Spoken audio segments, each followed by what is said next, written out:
While the X-Pen Stylus is still absent from the Infinix Note series, with the 90Hz refresh rate and the Mediatek Helio G95 processor, the Infinix Note 10 Pro is looking like the most powerful Infinix Note yet.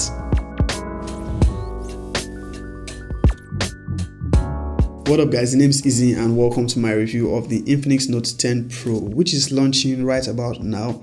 Yep, we're skipping the Note 9 and jumping straight to the Note 10. I've actually had this for a while, been testing this for a while, and you are looking at the Nordic Secret color option of the Note 10 Pro. Don't ask me who named it. I think this is actually the best looking color option, but before we gloat over its design, some unboxing experience.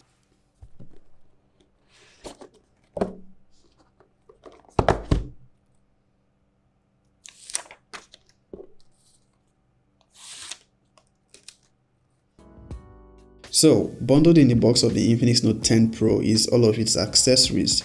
Nothing really new except that you have an actual glass screen protector in the box. If applied carefully, you will not need to get another one. The Infinix Note 10 Pro at a glance is quite a sizable device. You might want to forget about one-handed use. It still manages to fit in your pocket though. Back to its design. Indeed, this color is one that attracts attention. You really can't pick an actual color of it as it reflects different colors depending on what angle light hits it from. It has a matte textured rear finish which gives it a nice feeling on hand, much so you might be tempted to use it without a case. I've actually been using mine without a case. You have the smooth Infinix branding at the bottom left. With the textured finish you have absolutely no worries about fingerprints or smudges. You also get the Infinix Note 10 Pro in two other color options, that is black and purple, but I think only the Nordic Secret option has the back all textured. The others have the top half glossy. But enough said about its design, moving on to other matters. The Infinix Note 10 Pro has quad rear cameras placed at the top left of the device in a two-step bump. We'll get into the details later. The frame of the Infinix Note 10 Pro is glossy plastic and it houses all its ports and buttons. The volume rocker and power button are positioned on the right side, where we also have the fingerprint scanner which is on the power button. Despite the massive size of the device, it is still pretty easy to reach and as responsive as we've come to expect of a physical fingerprint scanner. The headphone jack, single noise cancelling microphone, a USB-C port and one of stereo speakers are placed at the bottom. There's nothing at the top, but we do have the second speaker by the earpiece. The Infinix Note 10 Pro supports dual nano 4G SIM cards and there is a slot for an SD card for expandable storage. Speaking of storage, my unit comes with 8GB of RAM and 128GB of UFS 2.2 internal storage. I think that is the highest configuration for this region and it retails for 115,000 naira. The display on the Infinix Note 10 Pro is a massive 6.95 inches. It is an IPS LCD display with a resolution of 1080 by 2460 and a pixel density of 387 pixels per inch. This is the first device from Infinix with a center hole punch selfie camera style and it is a much welcome improvement. It is actually good looking for an LCD display, the viewing angles are great. While it's not as vibrant or as bright as an AMOLED display, you should be pretty satisfied with this one. With that said, we are still hoping for the day Infinix will adopt an AMOLED display. As for the display protection, the spec sheet does not specify, but it might be Gorilla Glass. I guess we are going to leave that for Valor Reviews to test. Oh yes. The software on the Infinix Note 10 Pro is XOS 7.6 on Android 11. This time it comes with a little less bloatware, but it is still aggressive with ads. With someone installing, disabling and a little tinkering here and there, I was able to stick with the XOS launcher since I prefer gesture navigation and custom launchers does not have full gesture support. It surprisingly looks pretty neat and I have had no ads pop up since my tinkering. If you need a video on my setup process and how I was able to customize the Infinix Note 10 Pro to have no ads while still maintaining the default XOS launcher, 20 comments requesting for it and I'll do the video. The Infinix Note 10 Pro has a 90Hz refresh rate display which makes scrolling through the UI pretty enjoyable. You'll get stutter-free scrolling and if you want the device to be snappier, you can enable Ultra Touch.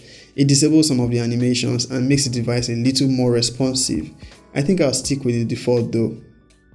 With 8GB of RAM and the Mediatek Helio G95, the Infinix Note 10 Pro is as fast and as snappy as it can get. It will handle every app you throw at it flawlessly. The Helio G95 is quite a powerful processor and you can tell from its benchmark scores. It is a processor just as powerful as the Snapdragon 732G you can find on the likes of the Redmi Note 10 Pro. Though benchmark scores don't tell the whole story, but from my experience so far, XOS aside, this is a really good device to operate. Mediatek G series processors are optimized to give really impressive gaming performance, and you can expect that from the Infinix Note 10 Pro. Thanks to its massive display and stereo speakers, you are going to have an awesome gaming experience. A graphics demanding game like Genshin Impact can run on the default medium settings flawlessly. And even when you take it up to high graphics settings, you are still going to get smooth gameplay with very minimal lags. On PUBG Mobile, the default setting is HD and high frame rates. That is also the maximum. Gameplay here is also flawless. The same as Call of Duty Mobile, which can be played at high graphics setting and max frame rates. I will have a detailed gaming review of the Infinix Note 10 Pro published shortly after this video, and I'm going to have it also linked in the description, so you can check that out and see just how well the Infinix Note 10 Pro handles long gaming sessions. The Note 10 Pro packs a 5000 mAh battery, and in my experience, it is pretty impressive. It easily takes you through 2 days of regular use when fully charged, even on 90Hz refresh rate. Setting it to 60Hz should give you significantly more battery life.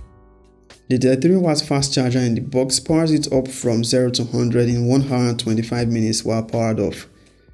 The Infinix Note 10 Pro packs some impressive camera specifications, which pretty much gets the job done. The selfie camera positioned on the display is 16 megapixels.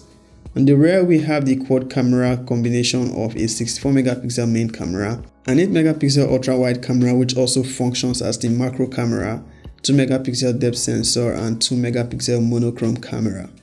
It takes decent pictures for the most part, but I believe it can be better. By default, you get 16 megapixel photos from the main rear camera. You can also enable 64 megapixel modes to capture high resolution photos. The main camera does a good job of creating a blur effect if the subject is close enough without enabling portrait mode. Its ultra-wide camera has 120-degree field of view and allows for wider shots. Its selfie cameras also take decent looking photos indoors if there is enough light. Outdoor shots also look okay. I'll let you be the judge. Its super night mode also allows you to take better pictures at night. The Infinix Note 10 Pro is able to shoot 4K 30fps video from both its selfie and rear cameras with no stabilization. You can get software stabilization at 1080p. Okay, hello guys, it's a selfie camera sample from the 16 megapixel selfie camera of the Infinix Note 10 Pro. How is the microphone quality, how is also video quality, and the pictures you've been seeing so far, let me know in the comment section.